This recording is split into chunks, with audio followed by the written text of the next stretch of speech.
Assalamualaikum warahmatullahi wabarakatuh. Alhamdulillah wassalatu wassalamu ala Rasulillah wa ala alihi wa ashabihi wa man wala. Rabbi shrah li sadri wa yassir li amri wa halul 'uqdatam min lisani yafqahu qawli. Pemirsa rahmatullah, bersyukurlah kita karena Allah Subhanahu wa taala memberikan kehidupan pada kita semua, sehingga kita hadir di dunia ini untuk sebuah tujuan besar dan mulia. Allah hadirkan kita bukan untuk sesuatu yang sia-sia. Allah hadirkan kita agar kita bermakna dan memaknai seluruh perjalanan hidup kita, memaknai seluruh nafas-nafas kita, memaknai seluruh langkah-langkah kita, memaknai seluruh detik dan waktu kita. Kehidupan ini oleh Allah Subhanahu wa taala diberikan kepada kita, dikaruniakan kepada kita, agar kita melaksanakan tugas dan kewajiban kita secara sempurna untuk suatu saat kembali ke haribaannya.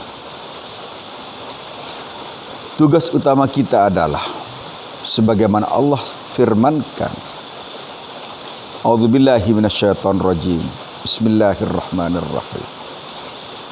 Wa ma khalaqtul jinna wal ins illa liya'budun. Dan tidaklah aku ciptakan manusia dan jin dan manusia kecuali semata-mata untuk beribadah kepadaku. Tugas ibadah inilah yang harus kita maksimalkan dalam spektrum yang luas, dalam ufuk yang luas. Ibadah dalam seluruh aspeknya, dalam seluruh lini dan dimensinya, agar ibadah kita memiliki makna yang komprehensif, lengkap dan komplit, agar ibadah kita tidak parsial, agar ibadah kita bermakna dunia dan akhirat, kini dan nanti, di sini dan di sana, dunia wa akhirah.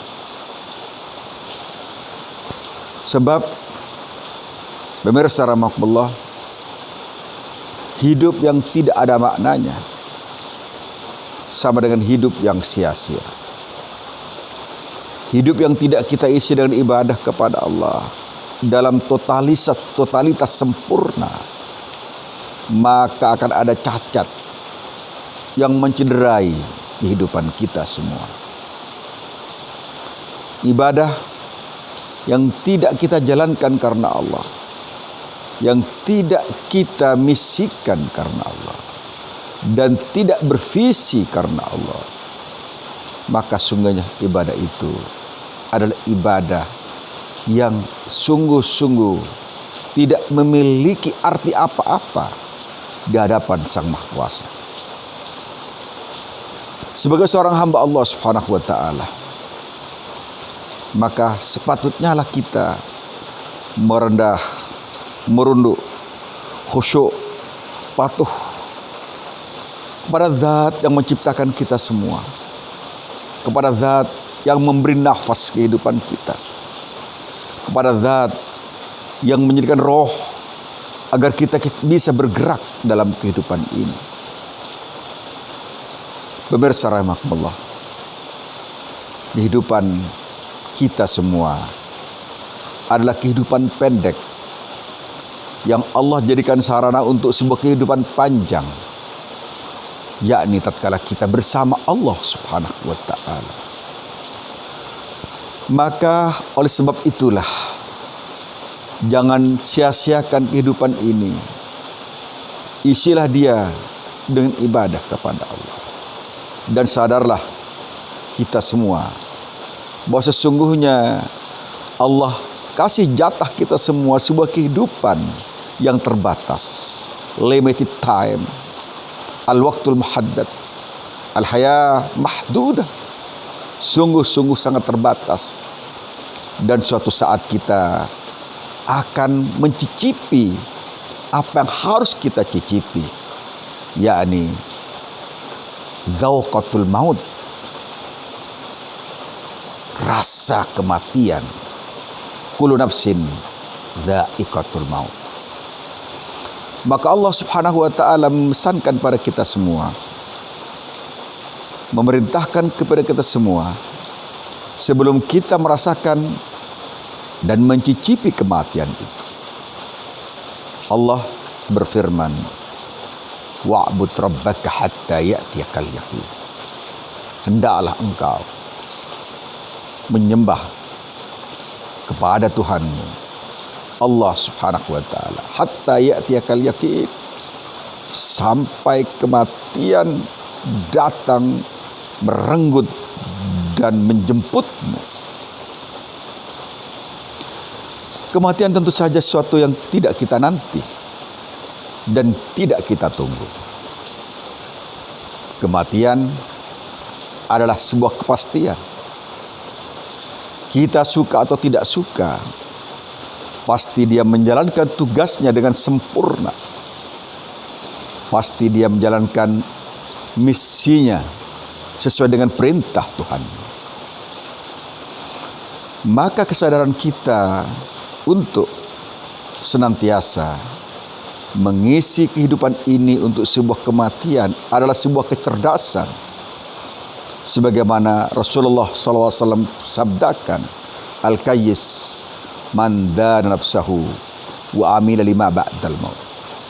Orang yang cerdas adalah orang yang man dana nafsahu, yang menaklukkan, yang mampu menaklukkan, yang mampu menekuk lututkan hawa nafsunya. Wa amila lima ba'dal maut, dan dia bekerja semaksimal mungkin, seoptimal mungkin untuk bekal setelah kehidupannya. Wal ahmaq, sabda Rasulullah SAW, man ittaba'a hawa. Orang yang bodoh, idiot itu, sabda Rasul, adalah yang mengikuti hawa nafsunya. Dan wa tamanna 'ala Allahi tamani, dan dia berharap mendapatkan rahmat Allah tanpa kerja keras, tanpa usaha apa-apa. Kecerdasan kita adalah kecerdasan yang harus berorientasi akhirat, berorientasi untuk keabadian yang menjadikan kita bahagia di sisi Allah Subhanahu wa taala. Bukan berorientasi kita kemudian menjadi sosok yang dimurka Allah, tidak disukai Allah Subhanahu wa taala. Kita hadir di dunia ini untuk tugas mulia, untuk mengemban tugas ibadah kita, mengemban misi al-ibadah lillah, al-ibadatu fillah, al-ibadah ila Allah Subhanahu wa taala. Banyak orang tidak menyadari bahwa sesungguhnya kehidupannya adalah karunia Allah, sehingga dia kemudian menyanyiakan hidup itu. Hidup mereka terlantar, terluntah dalam sebuah kehidupan yang gelap, gulita. Tidak ada cahaya yang menerangi mereka, sehingga mereka terbentur dalam tembok-tembok besar yang menjadikan mereka terpelanting, menjadikan mereka terseruduk, menjadikan mereka terjerembab dalam sebuah kehidupan yang sebenarnya tidak direstui oleh nurani mereka, oleh cahaya hati mereka, oleh cahaya batin mereka. Tapi nafsunya telah mendominasi dan menjadi otoriter, yang kemudian menjelma menjadi nafsu amarah, menjelma menjadi nafsu provokatif, yang kemudian menjadikan dia tidak lagi sadar apa yang dilakukan.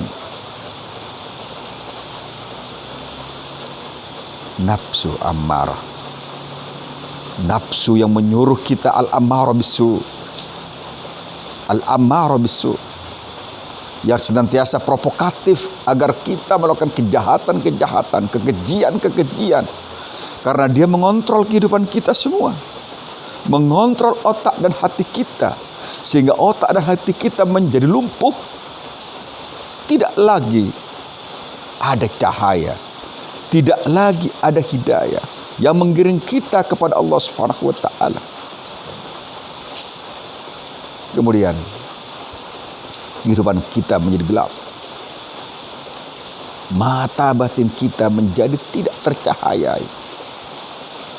Masa depan kita seakan-akan ada gulita dan kita tidak tahu harus kemana.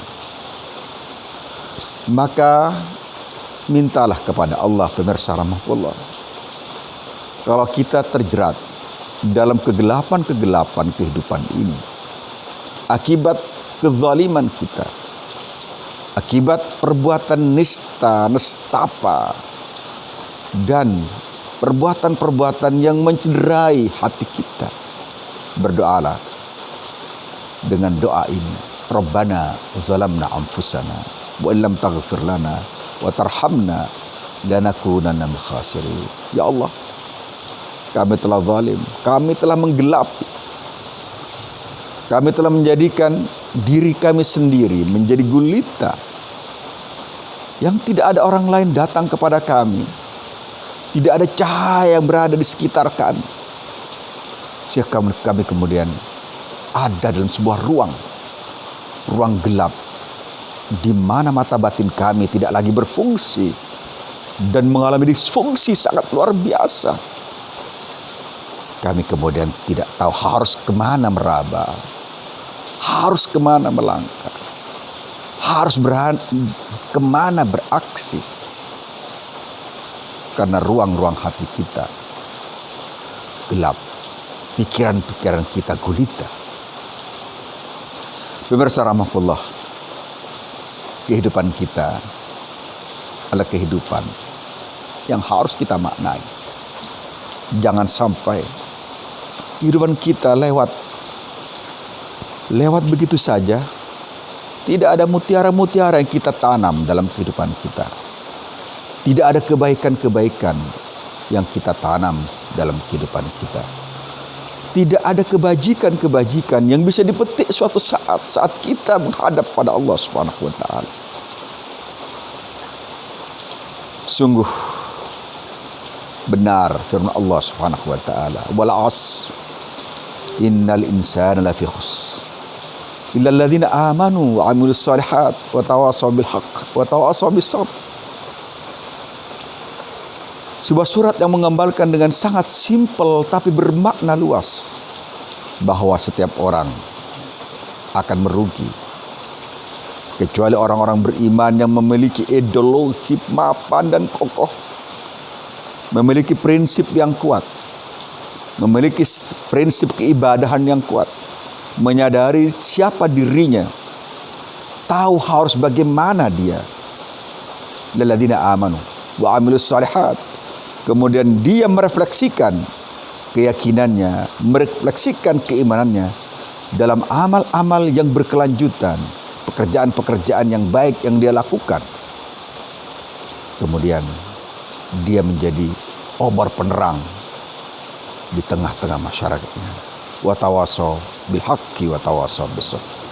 Ada kebenaran yang dia katakan, ada kesabaran yang dia lalui dalam melakukan misi at-tawasi bil haqq, at-tawasi bis sabr.